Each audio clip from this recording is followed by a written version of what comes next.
Hey, good morning, everyone. Marty Mazzori here. It's Wednesday, July 13th, 2022, with your midweek market snapshot.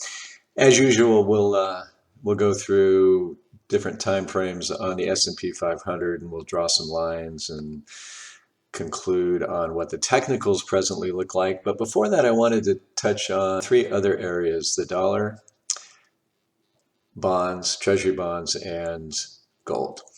So if you didn't get a chance, please read this morning's note. It's quick, it's easy, and of course it's all about inflation. The numbers came out quite shockingly high today relative to expectations. Not a single economist that was published suggested that we'd have the headline reading as high as it was at 9.1%. So read the blog. I don't want to belabor what I said there, but I do suggest that something different is in store for the month-on-month number in July if present trends continue. And I want to emphasize the month-on-month. As I illustrated in, I think, the last video I did, I showed you that base effects are such that the year-on-year number should probably still be elevated, all things being equal. And I think inflation is going to be elevated for quite some time going forward, notwithstanding something big to the downside in terms of recession risk. So, a deep recession would bring inflation well off the boil. But longer term structural factors that we've talked about for well over the last year or two now that really are, I think, rooted in the underlying setup for inflation going forward. And that has all kinds of long-term implications for markets, commodities, various asset classes, and so on. So, but for this morning, let's just focus on what's happening right now. So I wanted to point to the dollar first, because again, I'm implying in the written blog post this morning that the initial reaction to the inflation number may not be ultimately the right reaction relative to what we're seeing under the surface. So the dollar is up hugely this year, way more than I anticipated coming into the year. We're actually dollar bears longer term. And when we make that point, we do say that there could definitely be some upside moves. And I would not have predicted that the dollar would be as high as it is now. Is the dollar so high relative to due to great strength in the U.S. economy, or is it more reflecting serious weakness in both the euro especially, because that's the biggest counter currency, if you will, and relative to the yen? The answer is the latter. The dollar is up mostly because the euro is really taking it in the chin, and the yen is at like a 20-year low, for reasons that we've touched on and we'll touch on more going forward. So it's more a reflection of what's going on in other developed markets than I think it is relative to what's going on in the US, except for the fact that the Fed is pushing up on interest rates, and you get that interest rate differential that's higher in the US, meaning, from a carry trade perspective, the smart money can borrow in a currency where the yield's very low and stick the money, or lend in a currency where the yield's high and pocket the difference. That's the carry trade traditional one. And so that would put upward pressure on the currency with the highest interest rate. The dollar also, you could argue, is the safe haven that people run to, when things are getting kind of scary. So, maybe there's some of that as well, but really it is mostly the translation relative to the euro and the yen. So we got that spike this morning, and that, what you could argue is the interest rate differential trade, right? But notice what happened since. We've begun to come back a little bit, but still way down from where it was, and, significantly down from yesterday, right? So the dollar's knee-jerk reaction and its subsequent reaction is more along the lines of what we illustrated this morning from a longer-term perspective. Now, could this just completely get ramped back up today or in the coming week or two? Sure, absolutely. We're not looking at necessarily today's action. It's just interesting to me that very shortly after that print came out and you got this knee-jerk reaction, you can see what's happening in the dollar.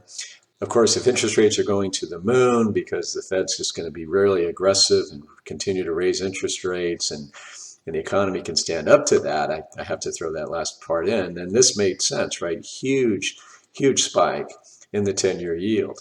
But look what's happened to the 10-year yield, in the almost 4 hours since that CPI print came out. This would suggest that interest rates ultimately aren't going to the moon. And as I said in the morning note, this is a Fed that may be trying to desperately catch up to the curve or get ahead of it. And we may be talking about a curve relative to inflation and just economic growth that's already rolling over. And so you talk about just being on the wrong end of things, potentially. That's the Fed. And it all sets the stage for, I think, as we illustrated, probably lower stock prices before this is all over. But then a Fed that ultimately pivots once again at some point in the not too distant future and provides somewhat of a tailwind for things like equities and the things that we're in. So again, I keep repeating, and clients who've been in for review meetings, I keep telling you, our base case is, get ready, it gets worse before it gets better. We'll do our darndest to mitigate the extent of that worst within portfolios. But we want to be in a position to take full advantage of the bottom, when it ultimately arrives. And we just don't think it's arrived yet. The other thing I wanted to show you is gold. Okay, so gold has been everybody's disappointment, particularly if you trade in dollars. And that's the one thing that people are saying, gold is just not doing what it's supposed to do, yada, yada. Well, the dollar is just off the charts to the upside. So gold for dollar-based investors is, pretty much flat as a pancake this year, which is better than most asset classes. But if you trade in the euro, right, you trade the yen, well, gold's been a great position for you. Now, if the dollar is ultimately going to come off the boil, that's what our technical charts say, that it's run too far and it's ripe to be taken down several notches.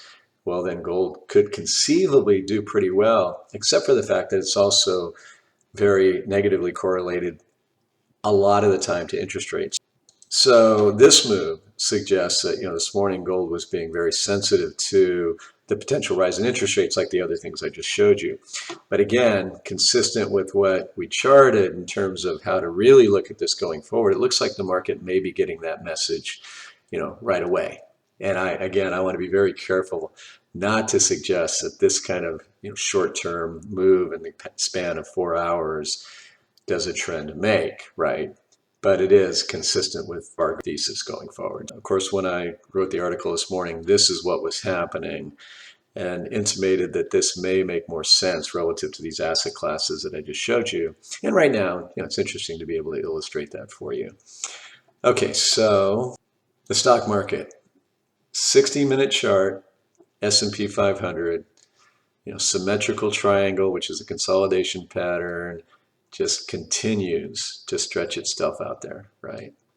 You could argue right now that it broke below with today's move and is fighting its way back up. The 60-minute chart just doesn't really offer much for the bulls, not conclusive for the bears either, but not really much to spend a lot of time here on this point. The daily chart continues to offer hope to the short-term bulls, I think. So you still have, definitely you still have these bullish divergences. You're still on a buy signal here on the MACD. You still have the positive divergence here on the RSI as well. We could take this and do this and turn that into a falling wedge. As long as these momentum indicators hold up, you would consider yourself bullish, and by the way we look at the technicals. And you notice that we continue to fail right at the top of that gap. And this gap, I can assure you, either now or later, will ultimately get filled, right? So if it's in the short run, that 4,000 mark, and I think there is for lots of reasons, I think there's really stiff resistance there. We'll see if we get there. I do see a scenario where the market could ramp up, and we could see it right now. We could see it during earnings season. It's going to be tough to get through that 4,000 mark. If it does, if there's news that really shoots it up there, Then you're going to have a lot of options dealers who are short calls at the 3,900 to 4,000 range, from what I understand, who are going to have to really buy that underlying security to hedge their risk, because their risk is to the upside. And that can exacerbate this as well. And as I've shown you recently, a ton of net short interest among futures traders in the S&P. So if we get something big to the upside, they're going to cover it. And we could see quite the short-term rally, going forward. And I think there's a real case to be made for that. I can't make it my base case right here. I think earnings are set up to be very disappointing. I'll say it again. Technically, on the daily chart, I can certainly make the case, and it may very well be right. But I would say, 50-50 at best, that we actually get to something substantially above 4,000, before we ultimately get down and plumb those lows that I keep showing you on the weekly and monthly chart. I don't think I need to do that again. I'd just be showing you the same thing. I'll probably update you on those the next time. So folks, interesting dynamics in the market. Market's coming back off a bit as I speak.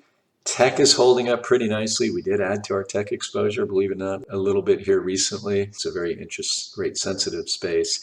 And folks in technology stocks this year have gotten it handed to them to the tune of, at least 30% or so in the aggregate so far this year. I think that could get worse before it gets better, but there's reasons to begin, dribbling into some of these areas a little bit. As I emphasized yesterday in the morning note, we think significant reasons to be very bullish on equities outside the U.S.